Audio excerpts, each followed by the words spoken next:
Si todos estamos bien, si ya estamos escuchando, damos inicio a la sesión. Muy buenos días a todos, gracias por asistir. Mi nombre es Diego Ortiz, soy arquitecto de soluciones, especialista en Analytics de estrategia de datos para MCO, y el día de hoy me acompaña Luis Gerardo Baeza, arquitecto del Data Lab para Latinoamérica en AWS. El día de hoy estaremos hablando de cómo resolver los retos relacionados a agregar transaccionalidad a un lago de datos en AWS. Los puntos de la agenda que estaremos tocando el día de hoy son los siguientes. Primero empezaremos hablando un poco sobre los desafíos de cómo utilizar este tipo de funcionalidades en un lago de datos en AWS.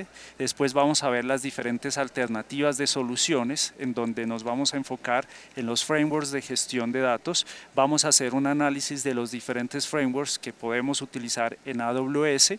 Vamos a ver cómo se integran al ecosistema analítico en AWS y finalmente les vamos a presentar un enfoque sistemático de cómo seleccionar el mejor framework dependiendo de sus prioridades de negocio y sus casos de uso. Antes de entrar en materia con respecto a estos puntos de esta agenda, me gustaría contextualizar un poco de que ya muchos clientes vienen utilizando los datos para mejorar sus procesos de la toma de decisión. Sin embargo, ellos lo han venido haciendo con un enfoque de data silos, lo cual significa que cada área de la organización los viene aprovechando únicamente los datos que son relevantes a dicha área sin necesidad de compartir los datos de manera transversal en la organización. Esto conlleva algunos desafíos y es que no se tiene un gobierno unificado, no se puede sacar todo el potencial de los datos compartidos en la organización, se tiene problemas de ineficiencia, de escalabilidad y también se tiende a utilizar una única tecnología para cubrir una gran cantidad de problemas. Aquí es donde nosotros en AWS recomendamos utilizar una estrategia de datos moderna, en donde básicamente vamos a tener un gobierno unificado que va a permitir facilitar el compartir los datos entre las diferentes áreas de la organización, pero hacerlo de forma segura y también con un gobierno unificado, con un control de acceso claro, conciso. Adicionalmente, con una arquitectura de datos moderna, vamos a poder utilizar siempre la herramienta adecuada para cada caso de uso. Utilicemos siempre la tecnología que nos maximice la relación de costo-beneficio y también el rendimiento en cada caso de uso. Ahora vamos a ver los desafíos que los clientes que quieren desplegar transaccionalidad presentan en un lago de datos usualmente. Hola a todos, yo soy Luis Gerardo Baeza, arquitecto del equipo Data Lab. Es un gusto estar acá con ustedes. Vamos a conversar acerca de cómo a medida que las empresas adoptan los lagos de datos para responder a una estrategia de datos moderna, como lo escucharon en la mañana de Bancolombia, cómo ellos construyeron una única fuente de la verdad para toda la data de la organización. Cuando esto empieza a suceder, hay varios desafíos que las empresas empiezan a experimentar, los cuales son difíciles de abordar. Por ejemplo, uno de ellos, para poder tener información más oportuna que permita tomar decisiones de negocio rápidamente, las empresas empiezan a voltear a paradigmas de uso de datos en streaming, muchas veces apoyándose en tecnologías como Change Data Capture o CDC, las cuales permiten identificar los eventos de generación o creación, incluso también actualización de datos directamente en el origen y poder procesarlos en tiempo real conforme estos van sucediendo. También un reto cuando empezamos a hacer esto consiste en el de poder aplicar todos esos cambios y llevarlos al Data Lake, ejecutando operaciones que son conocidas como offsets, que es la combinación de la palabra update e insert. Para las empresas es crítico poder tener un cumplimiento con las regulaciones, como por ejemplo el General Data Protection Regulation o GDPR, por lo cual necesitan la capacidad de poder no solamente actualizar datos en el Data Lake, sino también eliminarlos a petición, por ejemplo, del dueño de los datos. Es otro de los desafíos que actualmente pues es retador realizarlo en un lago de datos. Y cuando empezamos a hacer actualización, inserción y eliminación de datos en un Data Lake, es importante cuidar la consistencia de los mismos. Por ello, poder gestionar que múltiples procesos interactúen de manera concurrente en el Data Lake, lo hagan de manera ordenada, siempre entregando la versión correcta de los datos, también suele ser un desafío en los lagos de datos tradicionales. Esto en conjunto con el rendimiento a escala, con poder tener un versionamiento. Los datos son algunos de los desafíos. Vamos a analizarlos en más detalle. Empezando con lo que es Change Data Capture y procesamiento en streaming, una de las formas en las cuales se puede aprovechar los datos de manera más rápida es usando un procesamiento incremental. Esto típicamente se hace a través de un enfoque como por ejemplo procesando datos con base en una partición o algunas veces reprocesando tablas completas. Sin embargo, para lograr esto hay que tener un tiempo de espera para que los datos estén disponibles para el consumo y también esto también implica que haya un reproceso, ¿no? Donde tenemos que reescribir datos que posiblemente no necesitaban reescribirse. Cuando hablamos de reescribir algunos datos podría parecer que no es tan relevante. Sin embargo, cuando las empresas están procesando datos en el orden de megabytes, gigabytes o incluso terabytes, cada día o cada hora, poder evitar reprocesar algunos pequeños datos va a ser muy relevante. Pensemos en la siguiente analogía. Si uno camina con una pequeña piedrita en el zapato por 10 minutos, tal vez va a sentir una pequeña molestia, pero no va a ser nada grave. Ahora prueben hacer eso mismo en un maratón, durante 42 kilómetros por 4 o 6 horas, seguramente va a haber una lesión grave en ese caso. Entonces, ¿esto qué nos dice? Que los desafíos se amplifican con la escala, ¿vale? Entonces, cuando podemos lograr evitar reprocesar algunos datos en el Data Lake, pues podemos hacer grandes optimizaciones. Ahora bien, hablábamos también que tenemos múltiples procesos, típicamente que están haciendo actualización de datos. Es importante que los consumidores siempre accedan a la versión correcta de los datos, ya que si estamos fundamentando las decisiones de negocio en el Data Lake, es importante cuidar la concurrencia. Y para esto, en un Data Lake tenemos que contar con las garantías que contamos en una base de datos transaccional, ¿no? Lo que comúnmente se le conoce como transacciones ACID, que son, ACID es el acrónimo para transacciones aisladas, consistentes, durables y atómicas. Y bueno, un punto más también importante cuando estamos haciendo aplicación de cambios para procesar datos incrementales consiste en el cómo los consumidores acceden de manera óptima a los datos en el Data Lake. Pensemos en el siguiente escenario. Imaginen que los datos que están llegando al Data Lake en diferentes archivos que se están almacenando en Amazon S3 son los autos que están circulando por la conocida Avenida El Dorado acá en Bogotá. ¿Qué va a ser más óptimo? ¿Tener unos pocos autos que contengan capacidad completa con 4 a 5 pasajeros y que puedan circular rápidamente? ¿O tener un solo auto por cada persona y tener una fila muy larga que requiera pues, más tiempo para poder circular? Claramente el primer escenario. Eso mismo pasa con los datos en el Data Lake. Cuando los consumidores tienen que acceder a múltiples archivos, es importante que los archivos tengan una combinación correcta de cantidad de filas. A este proceso de poder agrupar los registros en el Data Lake en archivos para que tengamos el tamaño óptimo se le conoce como compactación. Mencionamos antes el cumplimiento regulatorio. Típicamente para que una empresa pueda cumplir con requerimientos regulatorios de eliminación de datos se requieren dos tipos de procesamientos o dos tipos de eliminación. Uno, la que tiene que ver con eliminar datos en un rango de fecha específica y otro, el que tiene que ver con eliminar datos de una persona, datos personales, por solicitud del dueño o dueña de los mismos.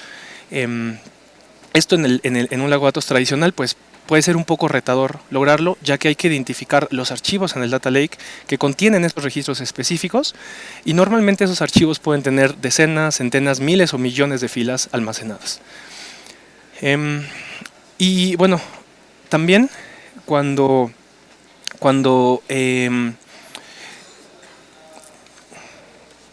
tenemos los datos que van cambiando a través del tiempo, es importante poder rastrear, poder conocer cuál fue la historia de los mismos, por diferentes razones. Por ejemplo, una razón puede ser simplemente para tener la capacidad de recuperar 1 millón de registros que fueron eliminados por error, ¿no? Poder tener una versión de los datos en el punto anterior del tiempo nos puede servir para eso, o también nos puede servir para poder tener posibilidad de explicar cómo fue mutando el expediente de un cliente para un tema de requerimientos regulatorios. Otro ejemplo puede ser que para entrenar modelos de Machine Learning podamos ser capaces de conocer cuál fue la distribución de los datos, la distribución estadística de los datos a través del tiempo para fines de poder tomar mejores decisiones al momento de entrenar un modelo de Machine Learning. Hay una frase que dice que la verdad tiene una sola versión y que las mentiras tienen millones. Yo estoy de acuerdo con esa frase en el sentido que los datos verdaderos tienen una sola versión en un momento específico del tiempo, porque hay datos que van mutando, los datos van cambiando y por lo tanto hay veces que un dato con una versión específica es válida, pero solo en un contexto del tiempo particular. Bien, entonces estos son algunos ejemplos de por qué el versionado de los datos es importante en un data lake y es uno de los desafíos que normalmente las empresas tienen, porque no solamente se trata de poder tener versiones de los datos mismos, sino también de la estructura, de la forma que tienen, el esquema, los tipos de datos. Entonces mantener esto de forma manual típicamente suele ser retador para las empresas. Vamos a escuchar un caso de una empresa que obtuvo también, pasó por estos desafíos y vamos a ver cómo pudo abordarlos. Así es, entonces vamos a ver un ejemplo de una organización que se enfrentó a varios de estos desafíos que Luis comentaba. Ellos estaban ingestando datos de una diversidad de fuentes hacia su base de datos NoSQL, que en este caso era una Apache HBase, de donde estaban ingestando grandes cantidades de datos hacia su lago de datos. En este proceso se dieron cuenta que, aparte de crear particiones nuevas, de crear datos nuevos, también tenían que actualizar y remover registros de particiones de días anteriores, semanas anteriores, meses e incluso años atrás. Este proceso era bastante costoso, dado que cada vez que se creaba o se daba algún cambio, se tenía que crear una partición completa, aun cuando los datos cambiaban únicamente en el 0.4% de los datos que se estaban ingestando. Aquí entonces el reprocesamiento se daba en una gran cantidad de horas, en este caso 6 a 8 horas, solamente para poder reconciliar los cambios que se estaban generando en la entrada con los datos originales del lago de datos. Y entonces aquí es cuando empezamos a hablar de una solución. Una de las alternativas de soluciones para este tipo de retos son los frameworks de gestión de datos. No es la única alternativa, pero sí es una de las cuales viene tomando más fuerza, mayor desarrollo y mayor adopción entre nuestros clientes. Y esto es básicamente un conjunto de componentes adicionales sobre los datos que ya tenemos en el lago de datos. Estos componentes son, por ejemplo, un formato de tabla, como se puede ver acá. Es básicamente un formato específico a cada framework que hayamos seleccionado, una metadata adicional sobre los datos, metadata a nivel de indexación, que usualmente es utilizada por el framework para poder identificar en qué archivo se encuentran los registros que están cambiando y de esa manera no tener que cambiar o recrear una partición o incluso una tabla completa. Una metadata también a nivel de tiempo para poder resolver los retos que mencionaba Luis a nivel de versionamiento y poder hacer viajes en el tiempo, por ejemplo en nuestro Data Lake. Y adicionalmente unas utilidades que son un conjunto de herramientas que nos van a permitir trabajar con el framework que hayamos seleccionado para leer o para escribir los datos. Ahora, aquí vemos un pipeline de datos para escenarios tipo batch, un pipeline estándar en donde tenemos diferentes etapas o capas en el pipeline. Por ejemplo, la capa de los datos o de los orígenes de los datos, en donde tenemos bases de datos relacionales, no relacionales, tenemos archivos en diferentes formatos, tenemos datos que vienen de aplicaciones tipo SaaS, por ejemplo, como Salesforce, como SAP, entre otras, y datos también no estructurados. Después viene la capa de ingestión, en donde vamos a estar utilizando los servicios adecuados para ingestar este tipo de datos hacia nuestro lago de datos. Y aquí tenemos servicios como AWS Database Migration Service, por ejemplo, para ingestar datos de fuentes relacionales. Tenemos AWS Data Sync para ingestar archivos desde diferentes sistemas de archivos. Amazon AppFlow para ingestar datos desde aplicaciones tipo SaaS. O AWS Glue para ingestar datos estructurados o semiestructurados desde diversas fuentes utilizando conectores que se pueden encontrar en el marketplace de AWS. Después de eso, cuando ya utilizamos estos servicios para ingestar nuestros datos al lago de datos, nos encontramos con la capa de almacenamiento, en donde usualmente tenemos tres fases. La fase raw, que es en donde vamos a tener nuestros archivos en su formato original. La fase staging, en donde los datos ya han sido, los hemos limpiado, los hemos normalizado, los hemos transformado en un formato columnar óptimo para ser consumidos después por servicios de procesamiento o de consumo analítico. Y también la capa o la fase, perdón, de Analytics, en donde ya vamos a tener usualmente los modelos de datos para cada uno de nuestros casos de uso. Ahora, ustedes se preguntarán, ¿este recuadro rosa qué significa? Básicamente, aquí es donde empezamos a ver la presencia de un framework de gestión de datos en un pipeline de datos para escenarios tipo batch. En la fase de staging, normalmente los datos ya están transformados en el formato específico, y en la fase de Analytics para algunas tablas, como por ejemplo las tablas que son dimensiones en un modelo de datos tipo Snowflake o tipo estrella, y estas dimensiones sufren algunos de estos desafíos que ya les hemos mencionado. Por ejemplo, estas tablas necesitan ser actualizadas o se necesita borrar algunos registros sobre ellas. Entonces hace sentido también utilizar el framework de gestión de datos que hayamos seleccionado en esta fase. Ahora, si nos vamos a la capa de metadatos, en donde tenemos AWS Glue, el catálogo de datos de AWS Glue, vamos a necesitar también soporte de este servicio para el framework de gestión de datos que hayamos seleccionado, considerando que en este servicio es en donde vamos a tener el inventario o el diccionario de los diferentes datasets que tenemos en nuestro lago de datos. De forma similar, en la capa de seguridad y autorización, en donde tenemos AWS Lake Formation, un servicio que nos va a permitir gobernar el lago de datos de manera unificada y también definir el control de acceso, también vamos a tener que soportar el framework que hayamos seleccionado para que se pueda obviamente interpretar los datos en este formato específico que tenemos en el Data Lake.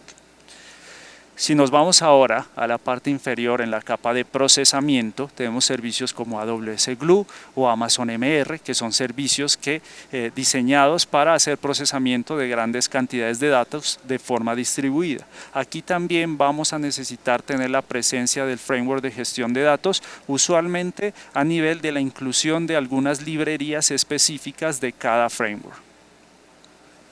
Y finalmente, si nos vamos a la capa de consumo, estos son los servicios con los cuales vamos a acceder a los datos que están en el Data Lake en el formato específico del framework de gestión de datos, y por ello cualquiera que utilicemos, como Amazon Athena para hacer analítica interactiva, Amazon Redshift Spectrum, por ejemplo, para integrar nuestra solución de Data Warehousing en Amazon Redshift con el lago de datos, o Amazon MR para consumir los datos desde frameworks open source como Apache Spark, Apache Hive o Apache Presto. Cualquiera de estos servicios en esta capa también va a necesitar soportar el framework de gestión de datos que hayamos utilizado. Ahora vamos a ver un pipeline de datos, pero para escenarios en streaming. Y aquí básicamente lo que va a cambiar primero son las fuentes de datos, porque es en streaming. Entonces aquí tenemos, por ejemplo, cambios que surgen desde bases de datos relacionales a través de esquemas de Change Data Capture, por ejemplo. Datos que vienen de redes sociales, datos que vienen de dispositivos IoT, también de sensores, y cualquier fuente que esté generando un flujo de datos continuo en tiempo real o cercano al tiempo real. Estos datos son ingestados a partir de servicios específicos para este propósito en streaming, que son Amazon Managed Streaming for Apache Kafka, básicamente una versión administrada o serverless del famoso framework de uso de datos en streaming Apache Kafka. Y tenemos una versión también nativa en AWS que se llama Amazon Kinesis Data Stream. Cualquiera de estos dos servicios nos va a servir para ingestar datos en streaming, desacoplar productores de consumidores. Y con ellos vamos a poder ingestar los datos al lago de datos, que como pueden ver acá, realmente tenemos las mismas fases que veíamos en el escenario tipo batch. Aquí la fase de row se encuentra así sombreada porque usualmente es una fase que viene de manera opcional en este tipo de escenarios en streaming, dado que yo puedo guardar los datos que vienen en streaming tal como están en su formato original o no, dado que también los puedo procesar directamente con la capa de procesamiento. Pero entonces aquí el recuadro amarillo lo que quiere decir es que en este pipeline en streaming también vamos a necesitar soportar el framework de gestión de datos en cada uno de estos servicios. De manera similar a como estábamos mencionando en el escenario tipo batch, la capa de metadatos, seguridad y autorización y también consumo analítico histórico, estos servicios en estas capas van a necesitar soportar nuestro framework de gestión de datos. Lo que sí es diferente en este escenario en streaming es la capa de procesamiento, en donde tenemos servicios específicamente diseñados para procesar datos en tiempo real o cercano al tiempo real. Por ejemplo, Kinesis Data Analytics, que por detrás funciona una versión serverless de el famoso framework de procesamiento de datos en tiempo real llamado Apache Flink. Amazon MR, utilizando por ejemplo la API de Spark Streaming en el ecosistema de Hadoop y Spark. AWS Glue Streaming, un servicio que también utiliza la API de Spark Structure Streaming para procesar datos en tiempo real. En cualquiera de estos servicios que seleccionemos, vamos a necesitar agregar las librerías específicas para cada framework de gestión de datos que hayamos seleccionado. Finalmente, en la parte del consumo también hay una diferencia con respecto al escenario en batch y es el consumo en streaming. Esto lo podemos hacer, por ejemplo, utilizando Spark Streaming desde un servicio como Amazon MR, leyendo directamente los datos que están cambiando en la capa de almacenamiento en algunas de las fases. Aquí también vamos a necesitar agregar las librerías específicas del framework de gestión de datos que hayamos seleccionado. Ahora vamos a ver cuáles son esos frameworks de gestión de datos que podemos utilizar dentro de un ecosistema en AWS. Bueno, van a encontrar que hay múltiples opciones de frameworks, tanto open source como opciones comerciales. En esta sesión nos vamos a concentrar en dos particularmente, que es Apache Hudi y Apache Iceberg.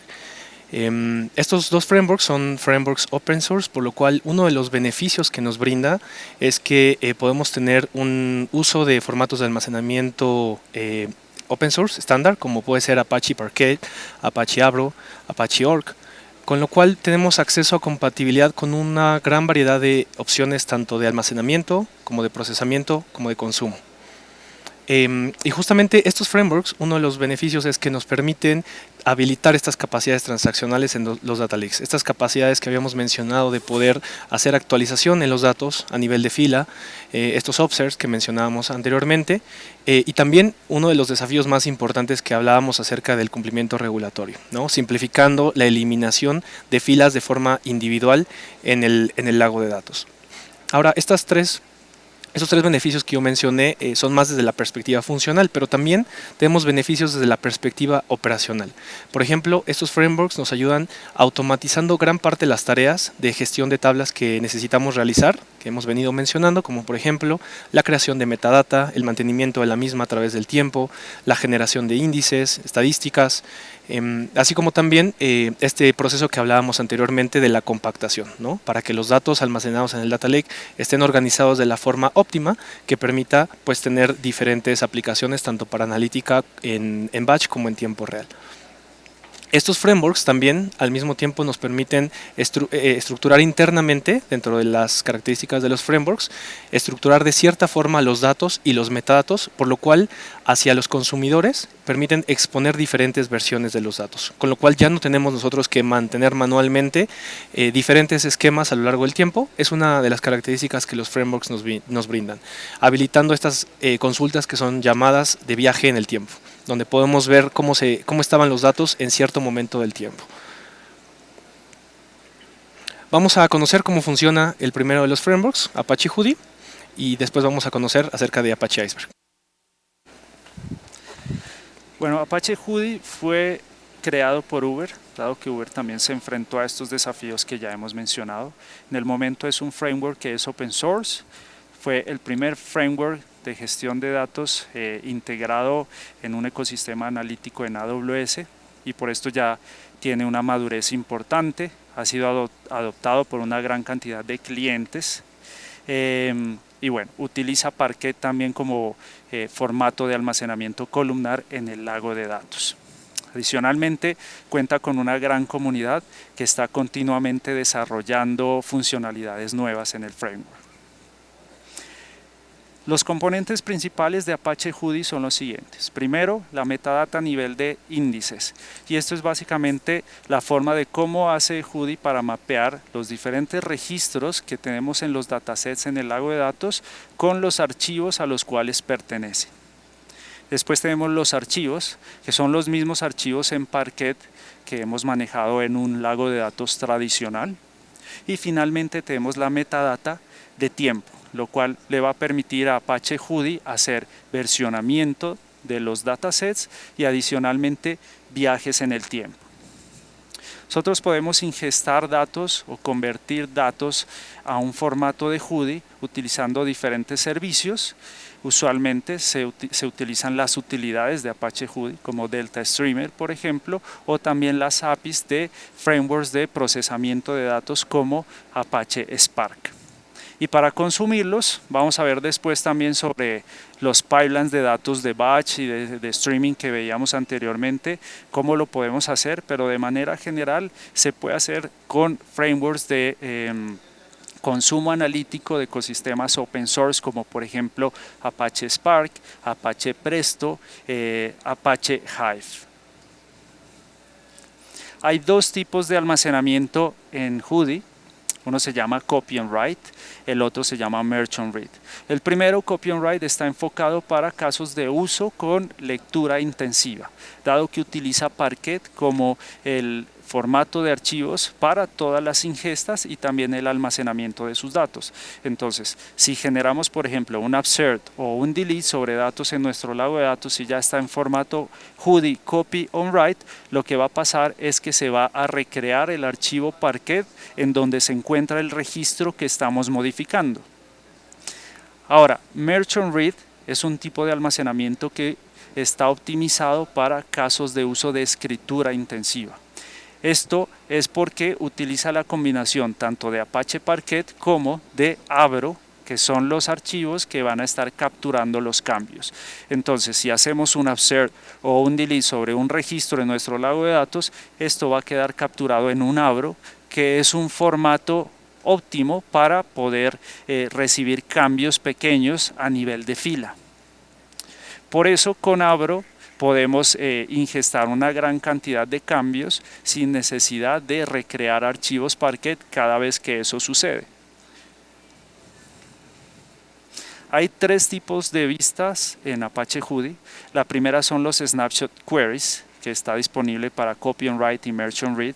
Esta vista del lago de datos nos va a entregar la última versión de nuestros datasets.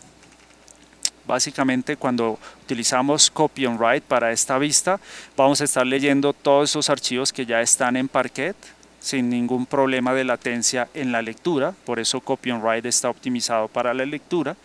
Pero cuando hacemos una consulta tipo Snapshot Query sobre un dataset que está en Merge and Read, se va a necesitar generar una compactación entre los archivos base que están en Parquet y los archivos Avros, que son los que han capturado los diferentes cambios.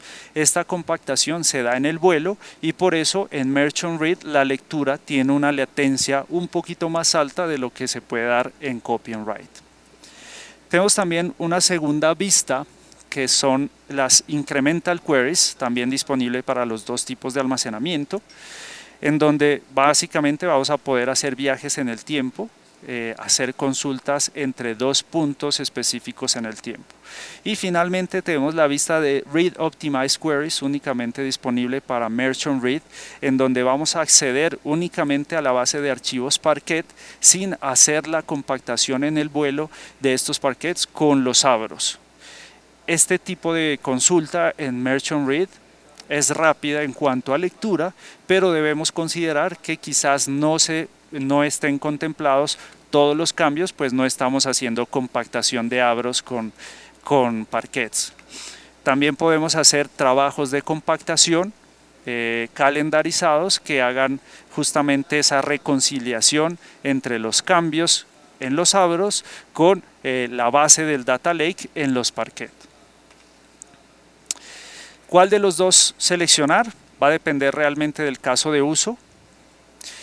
Cuando valoramos la simplicidad, cuando queremos hacerlo lo más rápido posible, cuando nuestro caso de uso está optimizado en lectura, y cuando las cargas son usualmente predecibles y no tenemos picos grandes, podemos seleccionar Copy and Write. Pero si por el contrario tenemos un caso de uso en streaming, por ejemplo, en donde estamos ingestando una gran cantidad de datos, esos datos son variables, tienen picos, las cargas son impredecibles, entonces ahí podemos inclinarnos por Merge on Read. Vamos a ver ahora cómo funciona Apache Iceberg. Bien, este es el segundo framework que vamos a analizar en esta sesión. Apache Iceberg es un formato de tabla que fue diseñado para construir lagos de datos transaccionales a escala. Inicialmente fue desarrollado por Netflix y después liberado como open source. Y además de las capacidades transaccionales que son, digamos, la base de los frameworks de gestión de datos, este framework en particular es diferente en el sentido que nos permite abordar desafíos que las empresas experimentan en el largo plazo, ¿no? Por ejemplo, lo que es la evolución de los esquemas, algo que es común, que los tipos de datos, los formatos de los datos la estructura de los datos vaya cambiando a través del tiempo, así como también la evolución de las particiones. Y bueno, con esto viene un reto que es el de poder seguir accediendo a los datos de manera rápida a pesar de que sucedan este tipo de cambios en los datos. Entonces, Iceberg también es particularmente útil cuando tenemos este tipo de cambios y entonces tiene un mecanismo para poder planear cómo se ejecutan las consultas en el lago de datos, haciendo que las consultas se mantengan rápidas a pesar de que esta evolución que sucede normalmente en los datos. Vamos a ver cómo funciona. Para empezar, es importante distinguir dos tipos de capas, la capa de metadatos y la capa de los datos. En la capa de metadatos tenemos lo que es la estructura de las tablas. Esto es el esquema, los tipos de datos, cómo están particionadas. Y en esta parte hay un concepto que se conoce como snapshots de tabla. Básicamente un snapshot es un conjunto de metadatos que representan cómo la tabla se veía en un punto particular del tiempo. Esto va a ser importante porque esto nos va a permitir justamente hacer las consultas de viaje en el tiempo. Después, en la capa de datos tenemos como tal los registros que contienen las tablas, ¿no? Y estos archivos de datos están asociados con uno o más archivos de metadatos, con lo cual a lo largo del tiempo, cuando van cambiando nuestros datos, no es necesario que reescribamos nada en el pasado, ¿no? Los datos históricos se pueden quedar como estaban y a partir de que hacemos un cambio, por ejemplo, en una partición, que es justamente una de las funcionalidades de Iceberg, los datos se empiezan a escribir de la nueva manera a partir de ese punto del tiempo, manteniendo también compatibilidad con las consultas que ya existían anteriormente, ¿no? Esto es crítico porque justamente permite que procesos existentes sigan funcionando mientras permitimos que la data vaya evolucionando en el tiempo. Y Iceberg tiene esta funcionalidad que se le conoce como partición oculta, donde los usuarios no tienen que preocuparse por cómo están estructuradas físicamente las tablas. Es algo abstracto para el usuario. Solamente Iceberg se encarga de gestionar cómo se estructuran internamente los datos y el usuario puede definir sus particiones e incluso cambiarlas a lo largo del tiempo. ¿Por qué un usuario querría cambiar las particiones? Es una práctica común en el lago de datos porque típicamente las particiones las creamos con base en el patrón de acceso a los datos. Entonces, si nuestro patrón de acceso cambia, pues posiblemente vamos a querer cambiar las particiones para optimizar las consultas. Bien, hablemos de evolución de partición. Y bueno, otro de los puntos importantes de Iceberg es que podemos evolucionar el esquema. Y esto lo podemos hacer de forma sencilla, con instrucciones SQL, como lo haríamos en una base de datos relacional, para poder agregar columnas, cambiar tipos de datos, remover, reordenar, todas estas operaciones. Es importante, sí, mencionar que hay ciertas promociones de datos que son válidas, ¿no? Pero bueno, mientras podamos estar dentro de los tipos de cambios soportados, vamos a poder hacer este tipo de operaciones. Y bueno, habíamos mencionado, si tenemos múltiples procesos que están escribiendo, incluso con diferentes versiones de los datos, es importante manejar la concurrencia, ¿no? Tanto de escritura como de lectura. Entonces, Iceberg tiene la forma en la cual Iceberg maneja la concurrencia es a través de un enfoque que se le conoce como Optimistic Concurrency, que básicamente, a grandes rasgos, es que cada proceso de escritura asume que no existe ningún otro proceso, crea un nuevo archivo de metadatos y después intenta hacer el swap swap de la versión de la tabla a ese archivo de metadatos. Todo esto sucede, por supuesto, con mecanismos de manejo de errores en caso de que haya algún problema, mecanismos de reintento, que es abstracto de nuevo para el usuario, ¿no? El usuario simplemente se encarga de ejecutar sus operaciones de escritura y lectura, y Iceberg maneja esto como parte del framework. Y bueno, habíamos mencionado que a lo largo del tiempo podemos ir manipulando los datos en sus diferentes versiones. Hay diferentes formas en las que podemos hacer esto en Iceberg. Por ejemplo, podemos usar directamente data frames de Apache Spark, o podemos usar SQL, ¿no? Tanto en Spark SQL como en alguna otra herramienta de Big Data. Conforme vamos manipulando los datos, en el Data Lake irían creando nuevos archivos, y Iceberg se encarga automáticamente de ir manejando este proceso de compactación que hablábamos anteriormente. Por lo cual, cuando necesitamos acceder a las tablas, sumado el tema de compactación y la planeación de las consultas, Iceberg permite entregar los datos de la manera más rápida posible. Bien, conocimos ya los dos frameworks. Ahora vamos a ver cómo estos frameworks se integran, qué características están soportadas dentro de las arquitecturas que vimos anteriormente de Data Lakes en AWS. Así es, entonces vemos aquí la arquitectura del pipeline de datos, el escenario en batch, en donde teníamos las diferentes capas, ¿no? Pero en esta ocasión queremos mostrarles en cada uno de los servicios la presencia y el soporte de Apache Hudi o de Apache Iceberg. Entonces, si vemos en el escenario batch, en la capa de almacenamiento, podemos ver que cualquiera de los dos frameworks lo podemos soportar, tanto Hudi como Iceberg. Ahora, si vamos a la capa de procesamiento, ahí tenemos, por ejemplo, AWS Glue.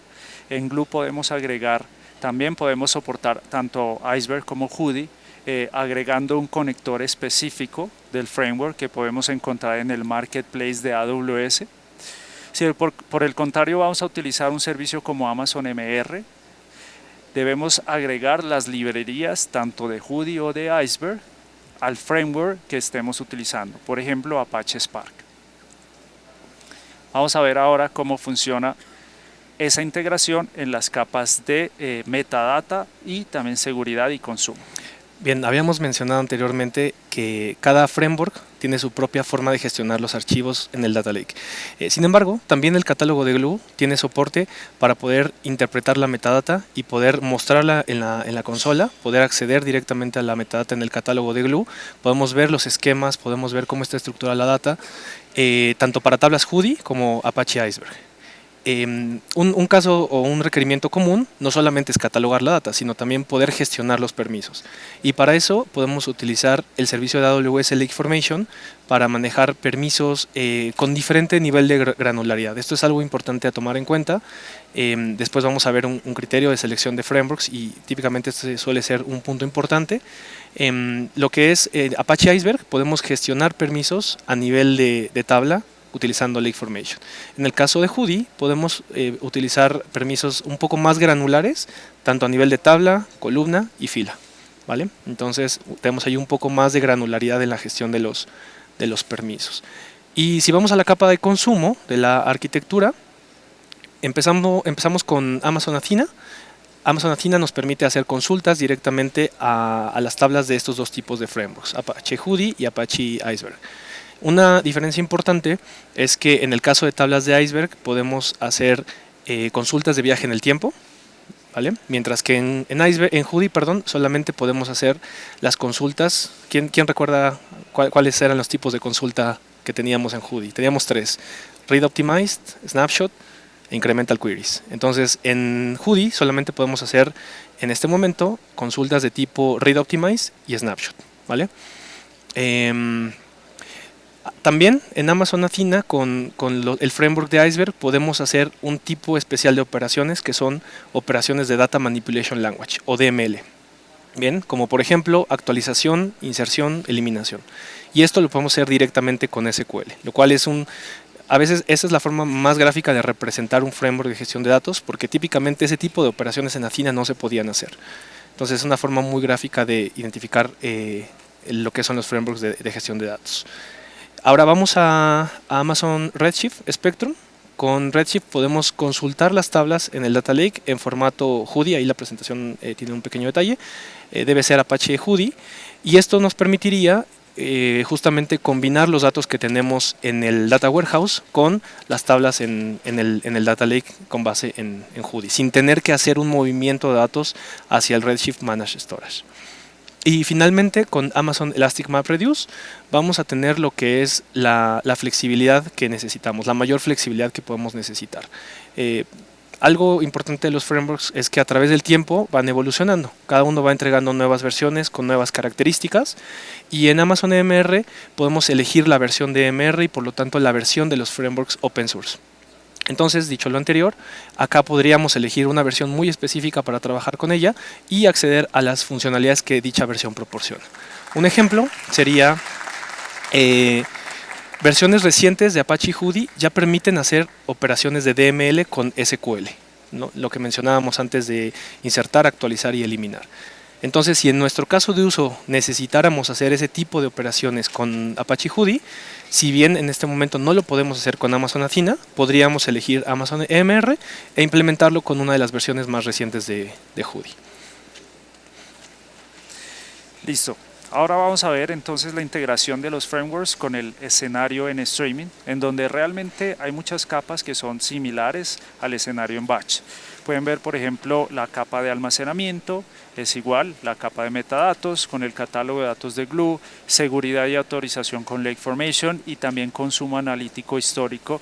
Todas estas capas van a ser igual y van a aplicar todos los comentarios que ya les mencionamos para el escenario batch.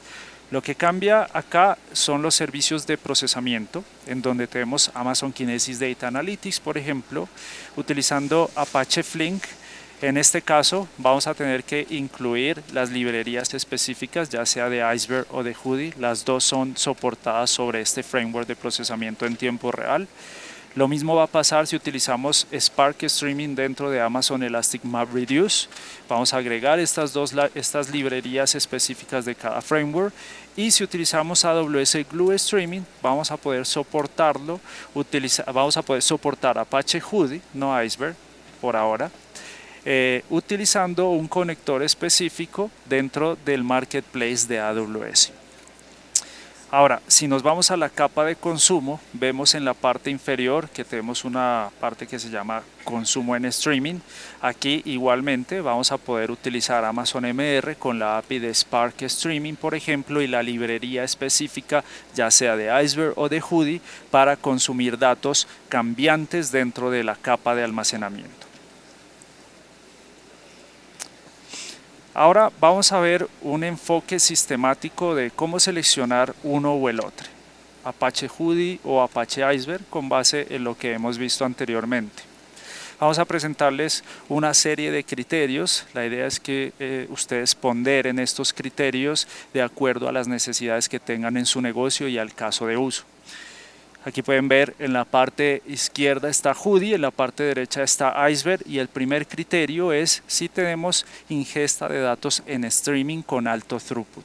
Usualmente cuando este es un criterio de éxito importante en nuestro caso de uso, nos podríamos inclinar por Apache Hudi, considerando que tiene estos archivos Avro que ingestan de forma óptima datos impredecibles que vienen en tiempo real y con un alto throughput.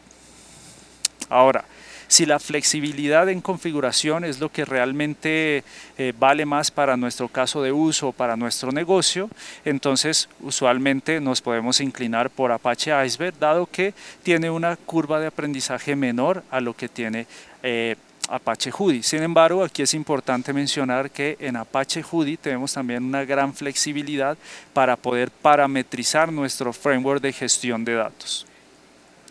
Otro criterio importante es el nivel de integración y algunos features específicos al ecosistema de datos en AWS. Si lo que estamos buscando, por ejemplo, es hacer upserts o deletes directamente sobre datos en el lago de datos de una forma simple, utilizando SQL en un servicio serverless como Amazon Athena, entonces seguramente nos vamos a inclinar por Apache Iceberg. Sin embargo, si lo que estamos buscando es una integración desde Amazon Redshift, dado que tenemos, por ejemplo, desplegado una solución de Data Warehousing, necesitamos utilizar Redshift Spectrum para integrarnos con el lago de datos en Amazon S3 y los datos están en formato específico de Apache Hudi, ahí nos vamos a inclinar hacia Apache Hudi. Otro de los criterios es la evolución de las tablas. Hay dos tipos de evolución, como ya lo veíamos anteriormente, a nivel de esquema y a nivel de particiones. Si este es un requerimiento, lo ideal es irnos por Apache Hudi, mientras que si el esquema de, la evolución de particiones no es algo relevante para nuestro negocio, sino únicamente la evolución a nivel de esquema, entonces Apache Hudi también nos va a proveer estas funcionalidades. Finalmente, la velocidad de adopción. Usualmente, como ya lo mencionaba, la curva de aprendizaje en Apache Iceberg es un poco más corta que en Apache Hudi, en donde tenemos que quizás aprender un poco más sobre frameworks open source de procesamiento de datos como Spark, por ejemplo, mientras que en Iceberg vamos a poder hacer o adoptar este framework de forma más rápida, utilizando, por ejemplo, Spark SQL en AWS Glue Studio, en donde tenemos la opción de desplegar pipelines de procesamiento, ya sea de forma visual o también a nivel de código. En general, como ustedes pueden ver, la idea es que ustedes ponderen cada uno de estos criterios dependiendo del caso de uso que tengan y de lo que es más relevante para su negocio, y al final puedan tomar una decisión de cuál de estos frameworks les va a dar el mayor valor.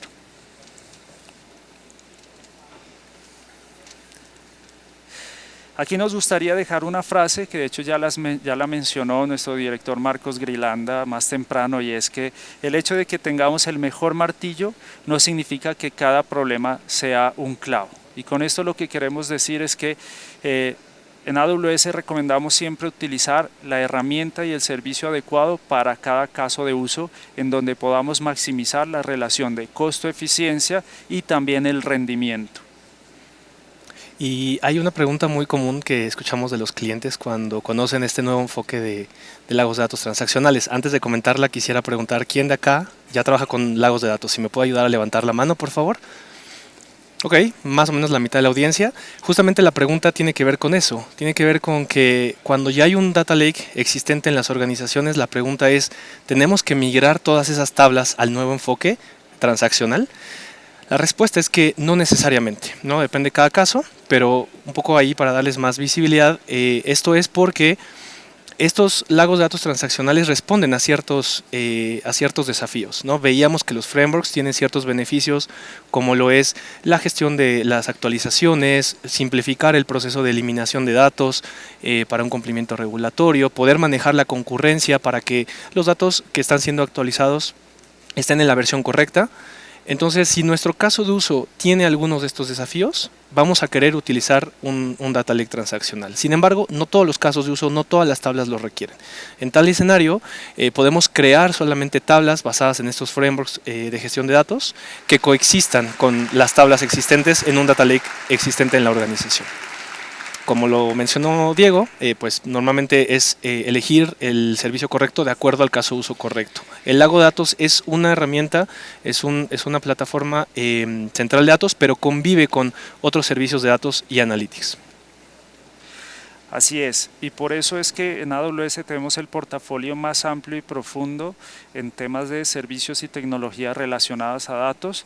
Podemos hacer procesamiento de grandes cantidades de datos, por ejemplo utilizando Amazon MR, podemos hacer analítica en streaming con Kinesis, Amazon Kinesis y todos los servicios que están dentro de este servicio o marco para propósitos de streaming. Podemos desplegar casos de uso de observabilidad, casos de uso de búsqueda, analítica operacional, soluciones de Data Warehousing con Amazon Redshift, por ejemplo, integrando todos estos componentes, como lo decía Luis, al ecosistema de la arquitectura de datos moderna, y todo esto también de forma con una gobernanza unificada utilizando, por ejemplo, el catálogo de datos de Glue y el servicio para control de acceso a diferentes niveles de granularidad como AWS Lake Formation.